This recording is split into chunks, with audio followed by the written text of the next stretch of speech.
Yeah, y'all, it's time once again. You already know what time it is. We gonna do it. Rage to the master. Let's just get it. So we got Pie and Cheeks relaxing, you know what I'm saying, training in the dojo and whatnot. Yeah, just get all these students just training and whatnot, right? And then here come this Zale felony looking nigga with a whole bunch of trained boxers and beef and foot soldiers that got to get beef. So now our master's trying to figure out what the deal is. This nigga got kicked out the school because he used to work for him or whatever like that, but it turns out they ratted him out about something. They told a tale. So basically, he's coming there just to annihilate everybody, yo. You listen, stupid old fool. Then they start giving out the beatings, everybody get duffed. Yeah, just like that. So while she trying to fight up everybody, her mom gets done dealed, and the masters will get done dealed too. There was only 4 people that was able to make it out. This dude Chen is a brother. The grandfather Taewoo. The more prestigious brother they would say is Jay. And the granddaughter Pai Mei. That is it. It was only 4 people survived that whole shit. Somebody made a pathway so they could escape, but bottom line is, it was ridiculous. Now you see that guy in the middle? That's the leader of the boxing game. Remember when he had long hair? Oh, so he just cut it off. He looks totally different now. Chilling with his girls and whatnot. And to me, this is like one of the funniest lines in the movie. I don't know why, I just feel this way, but anyway. Certainly. No wonder our Miss Pinky is so nice to him. She's such a lovely and tender lady.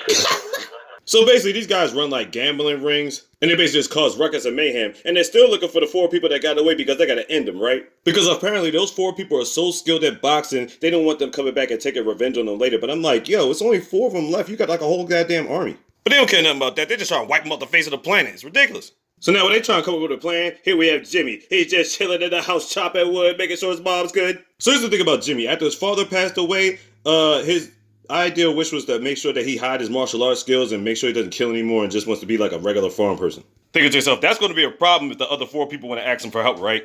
Now his mother is proud that he is keeping his father's wish and everything like that, but she is kind of conflicted because she wants him to still work on his martial arts skills, you know what I'm saying? Keep him, limber and whatnot. Now his mom does want him to get a girlfriend, have babies and live life, you know what I'm saying? The thing is, she'd be keeping him tucked all these years, you know what I mean? So it is what it is. Alright, so here come these guys. Obviously, they're going to try to find some way to recruit Jimmy, but they try to offer gifts and whatnot first. But obviously, she knows their intentions, and she ain't having none of that. Even though they are in dire need, you know what I mean? So now with nowhere to turn, you think to yourself, what the heck are they going to do now? So here's what happens. Jay and Pai Mei are going to stay around and sleep out there until they end up coming to a decision, while the other 2 are going to go back and try to figure out some type of plan. That situation ends up with Pai Mei getting bit by a poisonous snake. It's like, damn, they people can't catch a fucking break, you know what I'm saying? So basically, they got to her in time, and now she's got rest for a couple days, you know what I'm saying? Now, while the mom is watching over Pai Mei, we find out she's actually kind of sick, too. I mean, don't get it twisted, she can still whip niggas, but bottom line is she's just in pretty bad shape. One reason I say that, I've seen it in the fight, she gets down, you know what I'm saying? Now, the mom feeling some type of way because she's thinking to herself, maybe I should have invited him in and whatnot. But another real reason is because she wants her son Jimmy and Pai Mei to get together for real, for real. So at this point, she does wake up, whatever like that, but he's got to let her know, he's like, look, man, you got to stay with me a couple of days, you know what I'm saying? Make sure you get your rest and whatnot. So at this point, she's by herself. Her brother then went back to other brother and the grandfather, whatever, and now she's just chilling. So you're thinking to yourself, without this time, you know what I'm saying, maybe they could find some way to sway Jimmy's decision to actually help him, you know what I'm saying? But we'll see. Now we go to this random gambling spot. We got this guy and his daughter, you know what I'm saying? They got all type of stuff going on. Balancing acts, throwing daggers, blindfolded at a guy on a daggone board. Well, a girl on the board. They're doing it with correct precision, not hitting no vital spots or nothing, just hitting the board. To the point where they having cockfights or, roosters battling it out. Just a bunch of random stuff.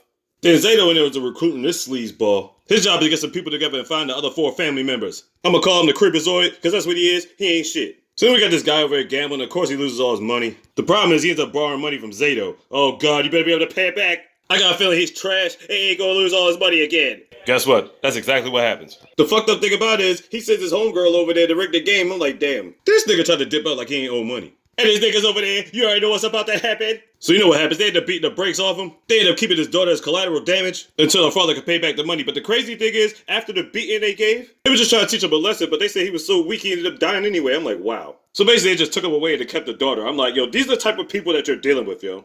I'm telling you right now, these niggas ain't shit. So now it's been a couple days, Pai Mei feeling better and all that. Yeah.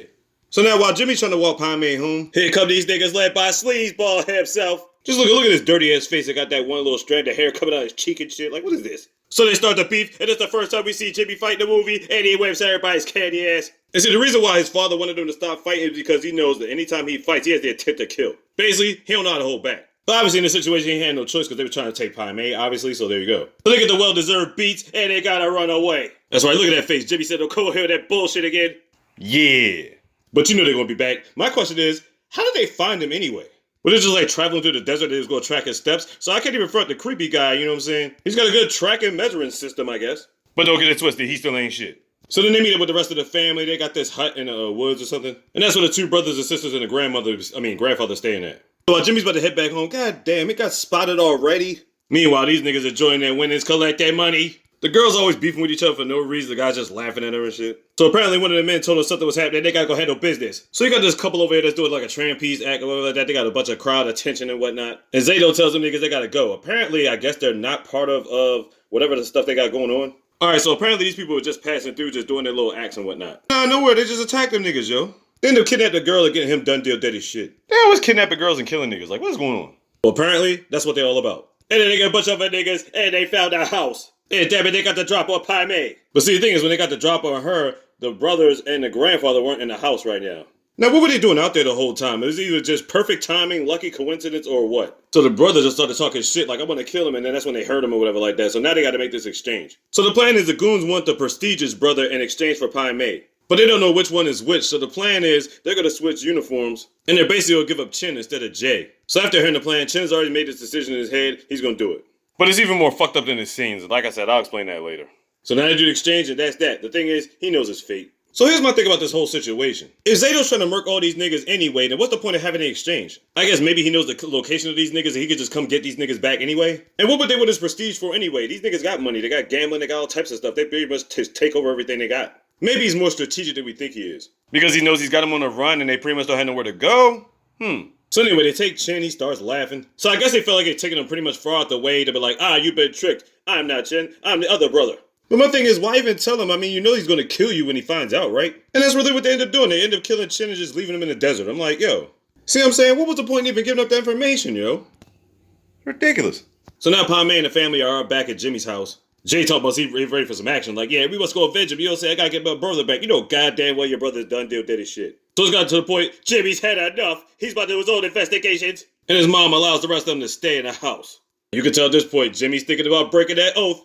But he ends up finding a couple of the boxers, and then they get the beefing. Jimmy's like, damn, these niggas kind of strong. I gotta get away. But you know Jimmy had to test their ability at first, of course, you know what I'm saying? I ain't gonna front, Jimmy took a couple licks, you know what I'm saying? But he good. So now Jimmy's about to go out and get some herbs and medicine and stuff like that, you know what I'm saying? So now we got Pai Mei actually taking care of the mom, right? They start bonding, and he said she would love to have her as a mother-in-law. It's so nice because he's giving her a blessing, but at the same time, it's just so sad because I know what's coming. Now we got the boxers, they're having this little tournament and whatnot, you know what I'm saying? They go back and forth to try to test their skills. Then it gets to the point where you can even get fan participation coming in the ring to try to fight the boxers, but of course the boxers whip their candy ass. Then one of the guys ends up fighting this big dude, and I could have sworn I'd seen him in the Tattoo Connection also. He plays a much different role in that movie. Maybe I'll get to that one soon too. But anyway, fat dudes ends up getting the whiffle lane and that's it. So I'm trying to figure out how much time went past because Zato and his boys are already out there and end up finding Jimmy's house. And even if the mom is sick, she gets back up, still putting in work, stabbing niggas, and then she about to flip over this guy on counter, giving niggas the business and all that good shit.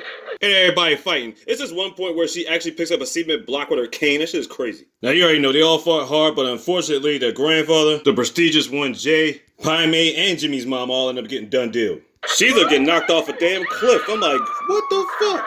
Jimmy comes back, sees the destruction, everybody done deal. He goes out looking for his mom and then he finds her. Damn.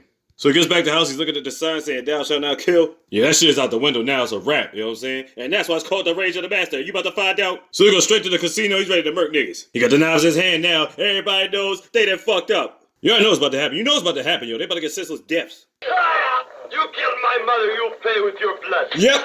Bitch ass sleazeball hiding under the damn table like he wasn't gonna get death. You got it too. The devastation, he cooked all the niggas by his damn self. You know what time it is, Zato. It's time for you to get it with your boys too. And that's what happens, he gets done and chopped his head clean off. And holds it in the bag and says he's gonna bury it next to his mom. Here come my boy Fang Wei with the rest of the boxers now. Now it's time for the real beef again. They try to surround him, he ends up murking one of them niggas with ease. And then tells him, says he's gonna bury his head next to all of you. So basically like, nah, we gonna get this nigga tomorrow. You already know what it is. They gonna meet up at the beach. Here we go now, serious business. He's a murking ball, 3 of them niggas, and now it's time for the main event. My nigga said he had enough. He came in up the stage trying to do this jump kick. Now, when he does this jump kick, he automatically kills niggas. Don't ask me how, he's just that much OP. It was a hard-fought battle, but bottom line is, Jimmy won. I mean, nobody really wins here because everybody's dead, but you know, he gets some sort of justice. But the way he comes out the water to get him done, though, it's like, oh shit, finished.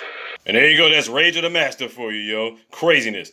Not exactly a typical Kung Fu flick because a lot of people died and people that you cared about, whatever like that. Usually it might be 1 or 2 people, but not the whole goddamn clan. It was like, geez. Bottom is, check it out when you get a chance to. It was 1971 classic. You already know what it is, Mr. Big, goddamn slogan.